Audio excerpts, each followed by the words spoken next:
चमकते हुए पहाड़ों और नीले आसमान के बीच एक जादुई सल्तनत थी जिसे लोग रंग महल वादी कहते थे।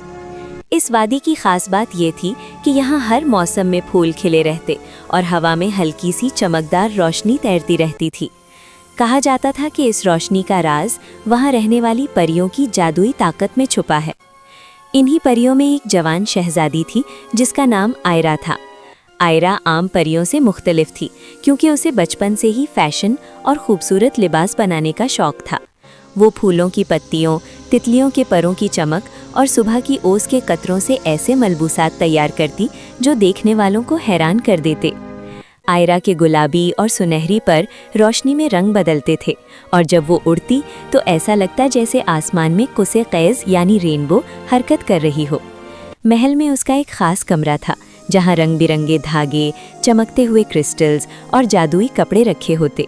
वो अक्सर घंटों वहाँ बैठकर नए डिज़ाइन बनाती और हर लिबास में कोई ना कोई जादू ज़रूर शामिल करती। उसके बनाए हुए कपड़े पहनने से परियां ज़्यादा तेज़ उड़ सकती थीं या फूल ज़्यादा देर तक खिले रहते थे। अगरचे आयरा का हुनर पूरी वादी में मशहूर था, मगर उसके दिल में एक ख्वाब था कि वो ऐसा जादुई लिबास बनाए जो पूरी सल्तनत को किसी भी अंधेरे खतरे से महफूज रख सके। वादी के बुजुर्ग अक्सर कहते थे कि पहाड़ों के इस पार एक खामोश साया पड़ रहा है, मगर अभी तक किसी ने उसे देखा नहीं था। आयरा ये सुनकर सोचती कि अगर वाकई कोई खतरा आया तो क्या वो अपनी ताकत से सबको बचा पाएगी। एक दिन सुबह के वक्त जब सूरज की रोशनी शफाफ झील पर पड़ रही थी, आयरा नए डिज़ाइन के लिए रंग तलाश कर रही थी कि अचानक उसने देखा पानी के किनारे एक अजीब सा चमकता हुआ कपड़ा पड़ा है। वो आम कपड़े जैसा नहीं था, बल्कि इसमें हल्की नीली रोशनी दौड़ रही थी। जैसे ही उसने इसे हाथ में लिया, उसे महसूस हुआ कि इस कपड़े में बहुत पुराना जादू छुपा है। वो इसे अपने कमरे में ले आई और इससे एक खूबसूरत लिबास तैयार करने लगी। जैसे जैसे वो सिलाई करती गई, कपड़ा खुद ब खुद शक्ल बदलने लगा। इस पर सितारों जैसे नक्श बन गए और इससे हल्की रोशनी निकलने लगी। आयरा हैरान थी मगर खुश भी, क्योंकि ऐसा जादुई कपड़ा उसने पहले कभी नहीं देखा था।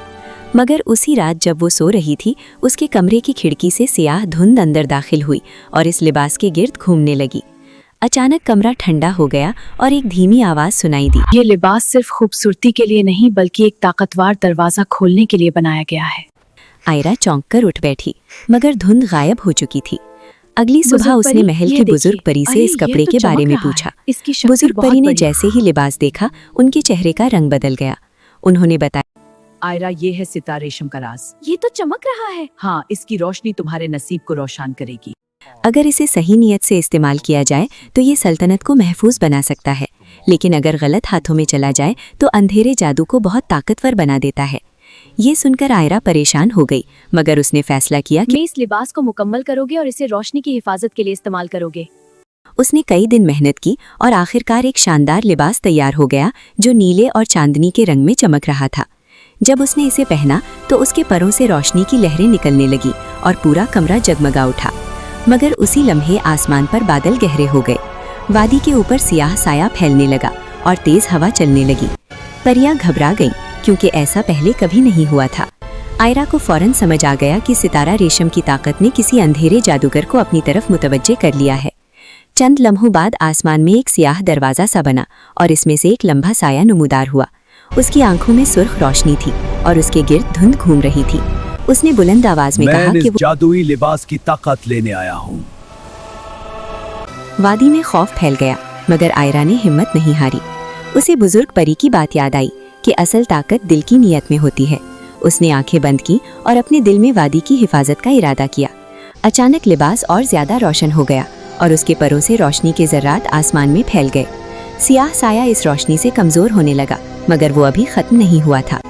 आयरा ने झील की तरफ उड़ान भरी, क्योंकि उसे याद था कि पानी रोशनी को मजबूत करता है। जैसे ही वो झील के ऊपर पहुंची, लिबास की चमक कई गुना बढ़ गई और रोशनी का एक बड़ा दायरा बन गया। इस रोशनी ने आसमान तक पहुंचकर सियाह दरवाजे को घेर लिया। तेज चमक के साथ वो साया पीछे हटने लगा और आखिरकार अंधेरे के साथ गायब हो गया। चंद लम्हों बाद हवा पुरसुकून हो गई और बादल हट गए। वादी में दोबारा रोशनी फैल गई। परियां खुशी से आयरा के गिर्द जमा हो गईं, क्योंकि उसने अपनी अकल और हिम्मत से सबको बचा लिया था। बुजुर्ग परी ने मुस्कुराकर कहा, आज आयरा ने साबित कर दिया कि फैशन सिर्फ खूबसूरती नहीं बल्कि ताकत भी बन सकता है अगर इसे अच्छे मकसद के लिए इस्तेमाल किया जाए। इस वाकया के बाद आयरा ने अपने जादुई डिजाइन को और बेहतर बनाया। अब वो ऐसे लिबास बनाने लगी जो रोशनी को महफूज रखते और परियों को मजबूत बनाते। उसकी शोहरत दूर दूर तक फैल गई। शुक्र है आयरा, ये वादी अब और ज्यादा जादुई लग रही है। ये हम सबकी खुशी है। मगर उसने कभी गुरूर नहीं किया। वो जानती थी कि असल कामयाबी दूसरों की हिफाजत और खुशी में है। वक्त गुजरता गया और रंग महल वादी पहले से ज्यादा रोशन और महफूज हो गई। हर साल एक जश्न मनाया जाता जिसमें आयरा नए जादुई लिबास पेश करती और आसमान रंगों से भर जाता। जब भी वो उड़ती, उसके परों की चमक देखकर सबको वो दिन याद आता जब एक फैशन पसंद परी शहजादी ने अपने हुनर को ताकत बनाकर अंधेरे को शिकस्त दी थी। रात के वक्त जब सितारे आसमान पर जगमगाते, आयरा अक्सर झील के किनारे बैठकर नए डिजाइन सोचती। अब उसके दिल में खौफ नहीं बल्कि इत्मीनान था। उसे मालूम था कि जब तक रोशनी और हिम्मत साथ हैं, कोई साया ज्यादा देर तक कायम नहीं रह सकता। इसी यकीन के साथ उसकी कहानी वादी की सबसे खूबसूरत दास्तान बन गई, जिसे आने वाली नस्लों की परियां हमेशा सुनाती रहेंगी।